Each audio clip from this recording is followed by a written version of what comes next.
Hey, macroeconomists, we're back and we're talking about Unit 3 right now. So Unit 3 is called National Income and Price Determination. It's a poorly named unit. It's basically aggregate demand and aggregate supply. A couple other things that we'll include in this unit are multipliers, fiscal policy, and automatic stabilizers. So let's jump in.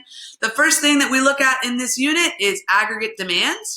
So what do we need to know about aggregate demand? We should know what aggregate means. It means total demand. So now we're looking at all goods and services in your economy, not just a specific set of goods and services in your economy or specific. We're not just looking at apples or cars. We're looking at everything, basically.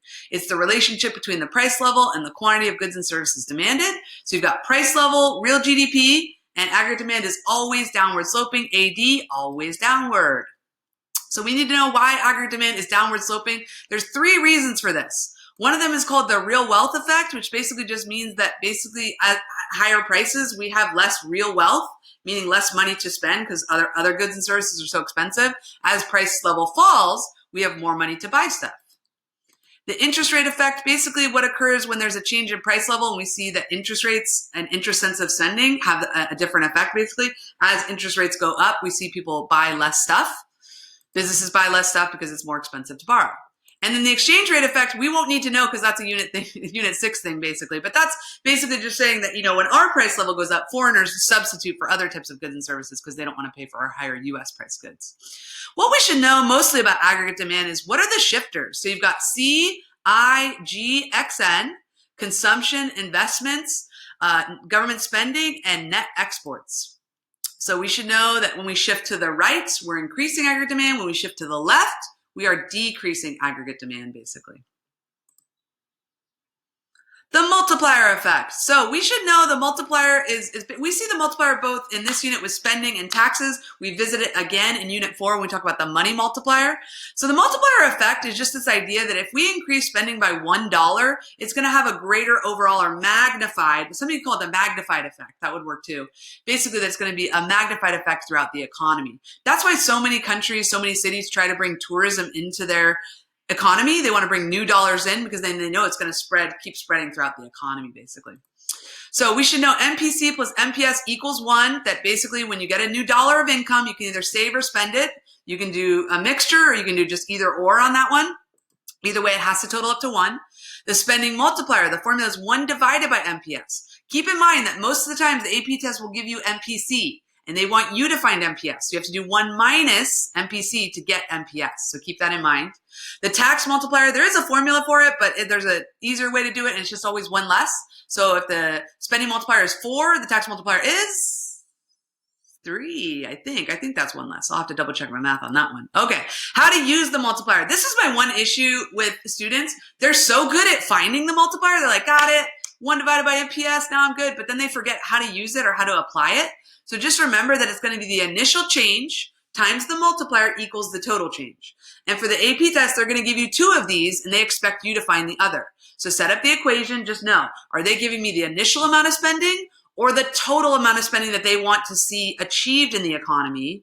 Or technically, I don't see this often, but they could give you the initial and the total and say calculate the multiplier. It's all possible. It's just setting up like an algebraic equation, basically. So just remember that once you find a multiplier, yay you, but then apply it. Times it by that initial change. So let's say that government increased spending by 100 billion and the multiplier was 3. What's the total change? 300 billion, 100 times 3. Multiplier effect. So basically just any kind of new income increase or new spending increase will have a magnified effect throughout the economy. Okay, and there you can see the multiplier effect right there. She's going to buy there. He then has food to buy that. And then they get income for that. Yay. It just keeps happening all through. So yay. And there's a link to a Clifford video that I'll try to remember to put in the description below. I think it's the best video on the multiplier effect by far. Short run aggregate supply is an upward sloping curve. It shows the relationship between price level and the quantity of goods and services. It's upward sloping because of sticky wages and prices. Basically that in the short run, we can see that maybe 1 or more of our inputs tend to be fixed in the short run. For example, like labor contracts. Any factor that causes production costs to change will shift the short-run aggregate supply curve. So resources, actions of government, but not spending, because that's aggregate demand. So basically by actions of government there, I'm talking about taxes, regulations, subsidies, money given to businesses, taken away from businesses. Or productivity and technology could also be included in that as well for a shifter. Moving along the SRS, remember, as an increase in price level will increase output. Okay, what are our determinants or our shifters of aggregate supply? So that's RAP, what I just said, resources, actions of governments, and then also productivity. Role of inflationary expectations. They always love to throw it, usually at least in the multiple choice, sometimes in the free response, they always like to throw at least one of these inflationary expectations, and students sometimes freeze, they don't know how to answer it. So that's one of my cheat codes that basically you'll often see, like, there's an increase in inflationary expectations. What will happen? What you just need to know, the cheat code, is that it's going to be a decrease in aggregate supply. The because on that, the reason why, is basically because firms are expecting a decrease in aggregate supply, so then they just end up doing it themselves. It's kind of like a self-fulfilling prophecy. They're worried that their workers are going to start demanding higher wages and that kinds of stuff, so it just contributes to that.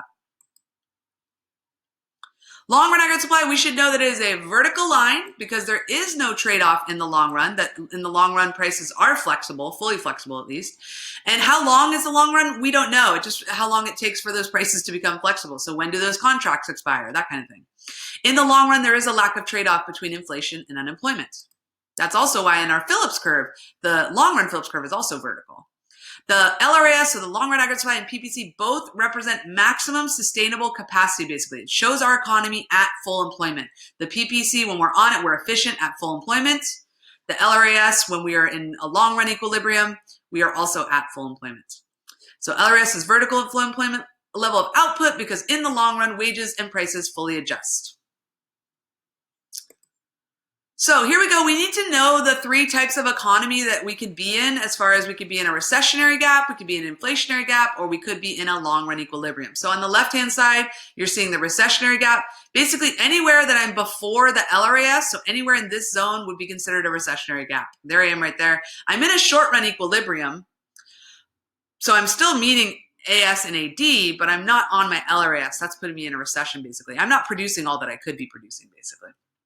This is me in an inflationary gap. I'm actually producing more than I really could be, or could be sustainably producing. And so remember that I'm not going to be able to sustain that forever, basically. Like, why do we always go back to equilibrium? I don't think I did this with you guys. I might have done with a couple classes, but it's this idea of like, why do we go back to equilibrium? Well, think about it. Put your hands up like this, and then keep them up during the video as long as you can, okay?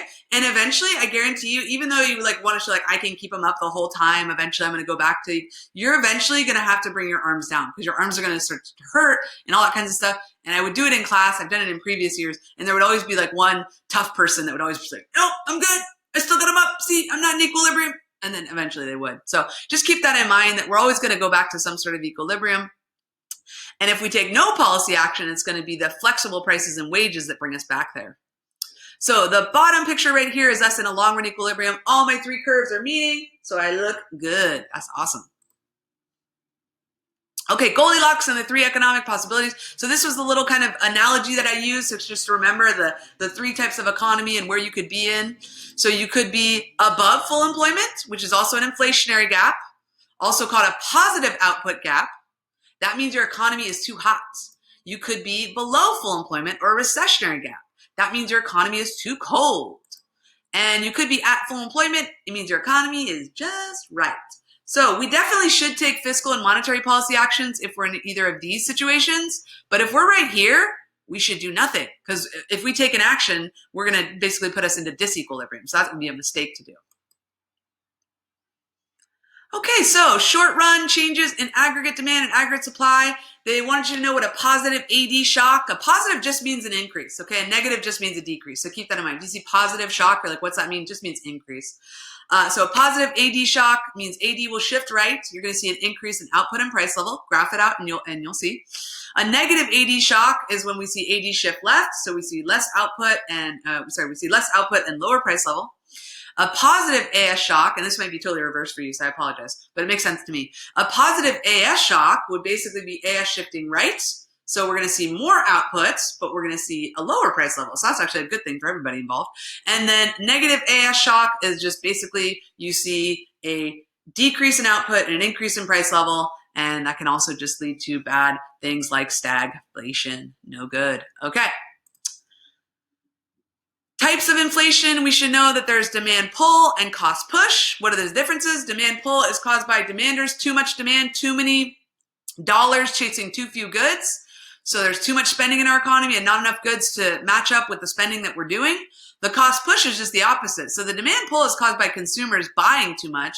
Cost push is caused by suppliers having to raise their prices because their resources are becoming more expensive. So let's say I make pizza and the cost of dough increased. Well, then I'm going to have to raise the price of my pizza because my input costs, the dough costs, have increased basically. So that would be an example, not that the demanders are causing it, but it's really just the supply, something wrong with the supply chain or supply shock that's causing that cost push inflation. There's also some inflation that's built in that's basically to maintain rising costs and stuff like that. So demand pull, again, caused by too much demand. Cost push, caused by a supply shock or basically a decrease in supply. Increase in resource prices that decreases supply. Long run self-adjustment. This is the idea. Are your arms still up? Anybody still do that? Arms still up, or they come back down to equilibrium? Eventually, remember, if we do nothing at all, eventually we will go back to a long run equilibrium. Most students get that, but then they don't get the why. And you have to know the why. And I really think they're going to ask about it, especially because a lot of students get this wrong on tests. So please know the why. What's the why on that? Why do we always go back to equilibrium? We can't just say because it always does. That's a terrible explanation, which will get you 0 points, at least explanation points on the test. So what's the why that they're looking for? Their why is, well, what's different about the short run and long run? The prices. They're fixed in the short run, but they're flexible in the long run. So there's your hint there, right there. Basically, if no policy action is taken, the economy will return to equilibrium because in the long run, prices are flexible and will fully adjust to shift the short run aggregate supply and restore full employment. So basically, if we're in an inflationary gap, eventually the workers are going to be like, hey, we want higher wages. And the bosses are going to be like, yeah, you don't get those because they're fixed right now and you're under a labor contract. But then eventually the labor contract will expire. Hence, long run kicks in. And now those wages that were once fixed are now flexible. Then the workers are like, hey, wages now. And that's what then has to bring us back to equilibrium because they're going to have to decrease the short run aggregate supply. If we were in recession, workers might accept wage cuts. Also, resources will be less in demand. So they will also go down in cost as well. So again, it's all about the resource prices. And those being adjustable in the long run, but being fixed in the short run. That's the big difference, remember, between the short run and long run. It's not a defined period of time. It's when do those wages become fully flexible, then we're in the long run. So this graph right here, you can see that. We increased aggregate demand, and then what happened? Eventually, we took no policy action, so the SRS decreased and shifted us back to the left, basically. So hint, in the long run, we always go back to equilibrium. Please remember that. Oh, except, and it does say that right there, if the AD change is caused by investment, that's something that's economic growth. We'll cover that in a future unit, but that's the one thing, remember, that's the one factor that will actually cause us to have economic growth, and we don't have to go back to an equilibrium. We actually create a new equilibrium. If investment increases, the LRS will actually shift to the right because we're able to produce more. But that's economic growth, and we'll cover that in Unit 5. So a recessionary gap occurs when the economy is below full employment. There you see it right there. In the long run, eventually the flexible wages and costs will fall, causing the SRS to shift to the right. Or the gap could be closed with expansionary monetary or fiscal policy. So we don't have, remember, we have three options. We do nothing, we do fiscal, we do monetary, or we could do a combination of both. So basically, what would I do if I was fiscal policy right now? Well, I would lower taxes or I would increase government spending. If I was the central bank, I would, let's see, I'd want to increase the money supply. And I would want to buy bonds, I would want to lower the discount rate, and then I would also want to lower the reserve requirement. That would give banks more money and then increase the money supply, which would then lower interest rates in the money market, which would then affect aggregate demand. Remember, monetary policy takes a little bit longer to kick in. Inflationary gap occurs when the economy is above full employment. So in the long run, eventually those flexible wages and costs will rise, causing the SRS to shift to the left, putting us back into equilibrium. Basically, this is the workers saying, give us higher wages. And in the short run, they're fixed. In the long run, they kick in. And so eventually we go back to equilibrium. Unless, again, we could close that gap with contractionary fiscal or monetary policy, basically. So contractionary fiscal policy would look like us government raising taxes or government lowering their own spending. Or they could also sell bonds in the open market operations. Or they could also raise the discount rate, basically make it harder for banks to borrow. Or they could also raise the reserve requirement, telling banks you have to hold on to more money. Okay, fiscal policy is basically the tools of fiscal policy is what you need to know. It's basically the actions of Congress and the president. It's when they write laws, and they can basically write laws that deal with government spending, or they could write a law that's dealing with taxes or transfers. So the spending multiplier, remember, is greater than the tax multiplier. So some people argue that it's better for you to increase government spending than to reduce taxes because people will save a portion of their tax cuts. So that's a Keynesian argument, basically, just to go for the spending. What's expansionary fiscal policy? Again, that you just decrease the taxes, you'd increase spending, or you could do contractionary where you'd increase taxes and then decrease your spending or your transfers, basically. So fiscal policy, know the tools, taxes and spending. Also, they want you to know that there's some lags that are happening.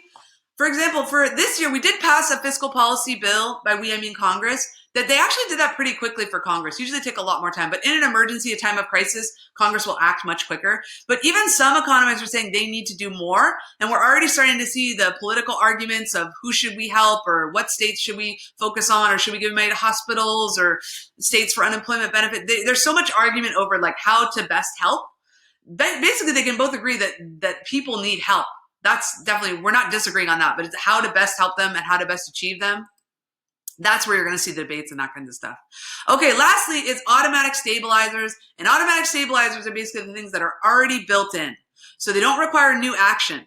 We're actually seeing some of these automatic stabilizers kick in right now because we're seeing increased people eligible for unemployment as they're losing their jobs during this crisis. And so it's a good thing that we have these things built in because we don't have to rely on Congress to take new action.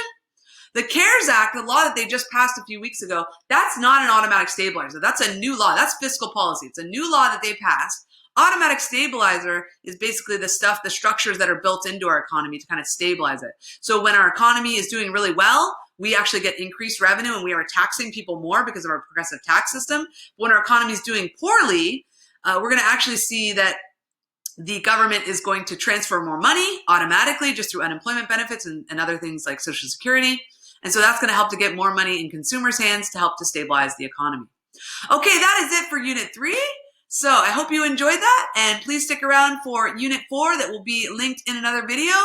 You can subscribe here and watch this video that YouTube thinks you'll like, and have a great day, Vikings. Love you all.